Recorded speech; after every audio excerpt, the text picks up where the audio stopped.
On August 21, 2013, a Damascus suburb called Ghouta was attacked with sarin gas, resulting in the deaths of hundreds of civilians.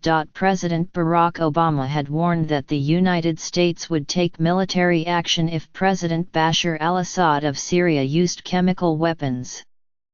The attack on Ghouta crossed Mr. Obama's red line, but he chose coercive diplomacy instead of military action. Syria acknowledged that it had chemical weapons. The United States and Russia reached a deal in mid-September 2013 under which Syria had to destroy its chemical weapons program. The Syrian government hurriedly acceded to the Chemical Weapons Convention and turned over what it said was its complete chemical weapon arsenal to a team of experts from the United Nations and the Organization for the Prohibition of Chemical Weapons, which monitors adherence to the convention. In mid-August 2014, the organization announced that the destruction of the chemical weapons declared by Syria was complete. Yet the Syrian government has continued using chemical weapons in Syria. Between December 2015 and last November, the organization recorded 121 alleged incidents. In 2016, it confirmed 23 uses of chemicals as weapons between April 2014 and August 2015. Its investigations continue. The Security Council responded by creating in August 2015 a joint investigative mechanism between the United Nations and the Chemical Weapons Organization to identify perpetrators of these atrocious crimes. From August 2015 to October 2016, a team of investigators looked into 8 cases of the use of chlorine as a chemical weapon and 1 case involving the use of sulfur mustard.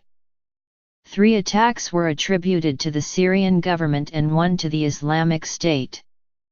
The Security Council failed to reach agreement on any consequences for these crimes. A few weeks after an April 4 sarin gas attack on Khan Sheikhoun, Syria, which killed approximately 100 and injured at least 200, I accepted the job to lead the investigative team. Identifying perpetrators of mass atrocities in an active conflict, against a complex political backdrop, especially in cases involving banned chemical weapons, is incredibly difficult. Sarin, a colorless, odorless liquid nerve agent with extreme potency, had been used in Khan Sheikhoun. Its production and use require advanced technical expertise. Exposure to sarin kills within minutes. Forensics and chemistry were instrumental in the investigations. A Syrian government aircraft was flying over Khan Sheikhoun at the time of the attack. An aerial chemical bomb was launched over the town, and its residents began dying within minutes. Investigators collected medical and environmental samples provided by the Syrian government and local groups. It was rigorous work in a laboratory that proved that a sarin precursor known as DF that was used in Khan Sheikhoun was identical to the sarin component produced and stored by the Syrian government. The Syrian government had not declared any stocks missing or stolen. In another incident, in September 2016, Islamic State militants fired a mortar containing sulfur mustard blistering agent from one of their positions. 2 women in the village of Hosh were seriously sickened when they tried to clean the chemical off their homes. The incident showed that the Islamic State retained the ability to produce and use sulfur mustard. On November 7, I reported to the Security Council that the investigators had found sufficient evidence to identify the Syrian government as responsible for the use of sarin in Khan Sheikhoun. I also reported that we found evidence that the Islamic State was responsible for the use of sulfur mustard in Hosh. Most members of the Security Council voiced strong support for the investigations. Bolivia, China, Egypt, Kazakhstan, and Russia questioned the team's methodology and the outcome of the investigations. Russia and Syria accused me of making political judgments and criticized us as conducting remote investigations. On November 16, Russia and Bolivia voted against a United States proposal that supported our findings and would have extended the investigators' mandate for a year.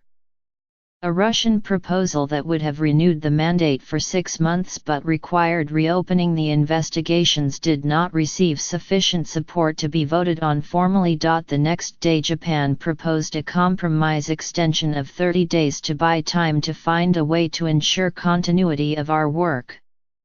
Japan's proposal also asked the United Nations Secretary-General for ideas on the structure and methodology of my team. Despite their differences, members of the Security Council agreed that what we was doing was important and should be continued.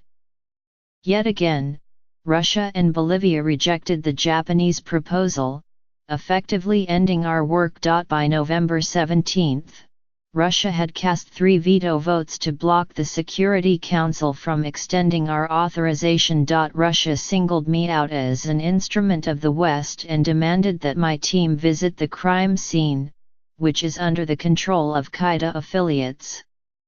Russia also wanted us to collect samples from the Syria air base in Syria. The United States hit the air base with missiles after American intelligence found out that the aircraft that dropped sarin gas over the Syrian town had taken off from there. As the air base, which is spread over about 4 square miles, had been a former storage site for chemical weapons, sampling would not have proved anything. Despite our rigorous, technical, and scientific work, the joint investigative mechanism came to an end on November 17 after the Security Council failed to extend our mandate.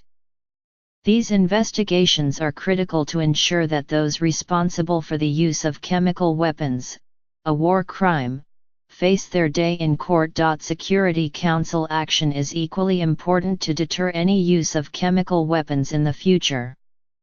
We owe this to the victims, who have yet to see justice and assistance as they cope with the consequences of these prohibited weapons. The international community has a moral responsibility to act and ensure that their use is stopped forever.